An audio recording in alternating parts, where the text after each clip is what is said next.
Alright, it's been a while since we've done a traditional moto vlog, but I figured, you know, this might be one where it actually is appropriate to mic up and bring you guys along for the ride as I am experiencing it. As you can see, it's a beautiful morning out here in New York, and we have none other than my 135 Custom Performance Road Glide, a bike with many names. Still Burning, True Gold, a lot of different names for this bike, and that's it. You know, I don't even know where to begin. As you can see, there's a lot going on with this bike. If you want a full rundown on parts and performance-wise, you can check out our unveiling video if you want specifics, but we've kind of taken this bike as far as we possibly could go, and this is the result of FXDLS Brooklyn taking a swing into the performance bagger game. And that's it, y'all. You know, we only just pulled this bike out yesterday, so this is still very new to me. So like I said, figured I'd take you guys along for the ride and tell you some of the things that stand out to me off the bat about this insane custom performance machine. So let's get into it. We did raise the shocks to 14 inches, so that's typically what I do on my Dynas, but it's a different ball game in terms of riding skill when you're raising a bike with this much weight. So definitely gonna get used to that height. Life is pain. Shout out to New York City Hardcore, that's our Marauder. And let me tell you, that motto was very true when building this bike. This build is the one that almost killed me. Hell yeah. So obviously, you know, we dropped a 135 Creighton here, so we are in the break-in phase. And in the curves is where this bike actually shines, man. This Kraus full front end setup, an inverted front end, well, ever since I bought my Lowrider ST with an inverted front end, there's really no going back to anything else. And, you know, a lot of people are gonna say the inverted front end is gonna be an upgrade that's gonna shine in terms of you cornering and getting into the tight twisties and all that, but believe it or not, what a lot of people don't talk about is how much it actually shines of just riding your bike straight, even if it is just boring highway miles of you touring, which a lot of my riding is what I do on the bike trips.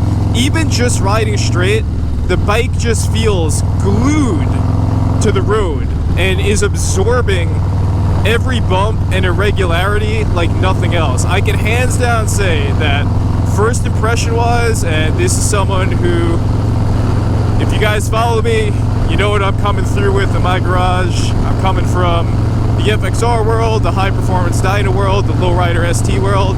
This is hands down right now my smoothest bike out of my entire arsenal. This bike is absolutely glued to the pavement in the same way that my FXR feels like. And again, it makes sense.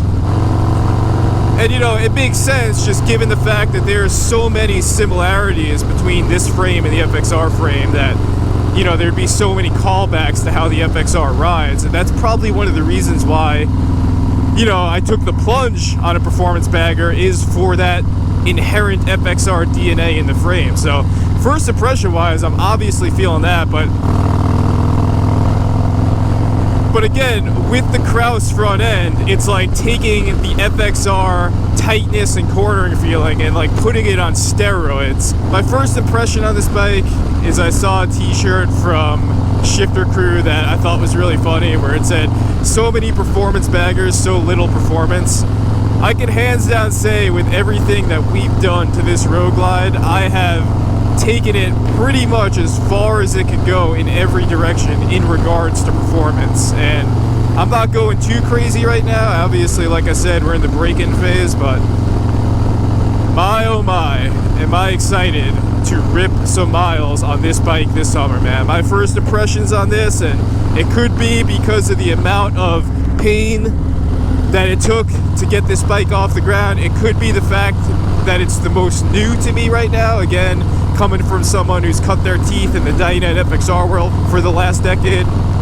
But this is hands down my favorite bike right now out of my entire arsenal, which makes sense because, you know, you only need to take one glance on what's going on with this bike to know that it definitely supersedes everything I've done build-wise up to this point. This is what I would call the FXDLS Brooklyn magnum opus. This is my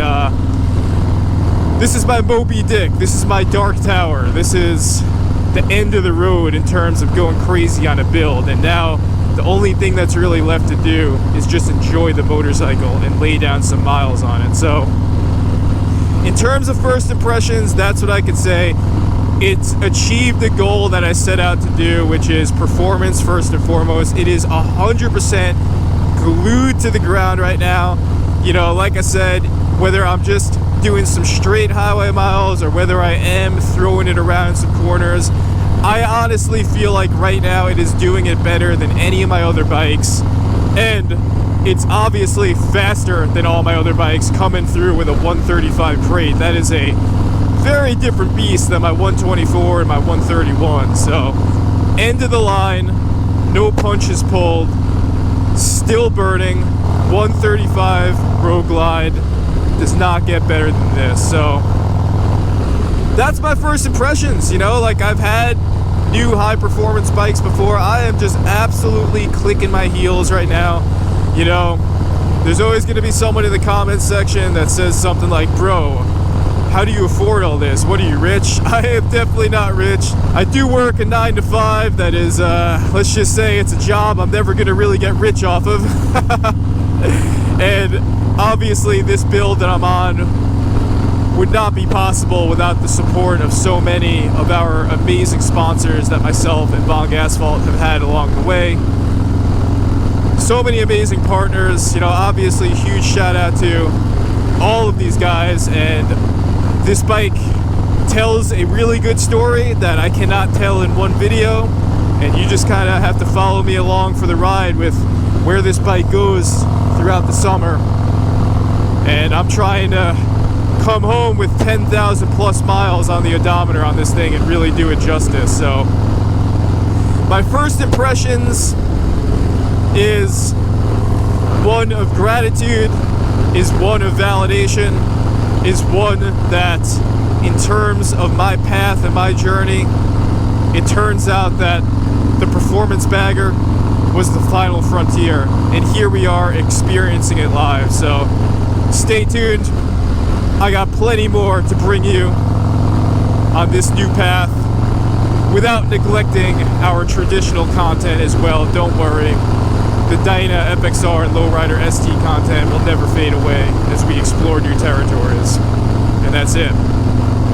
As always, thank you for watching. Take a moment and like and subscribe if you have enjoyed this no frills motovlog, just taking you along for our first ride on the new 135 still burning.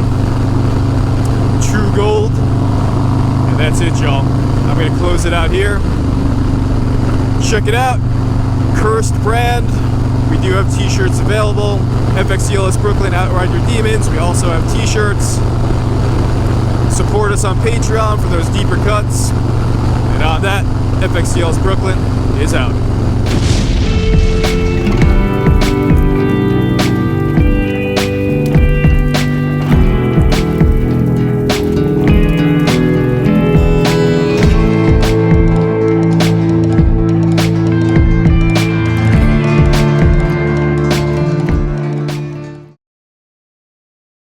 Goodbye.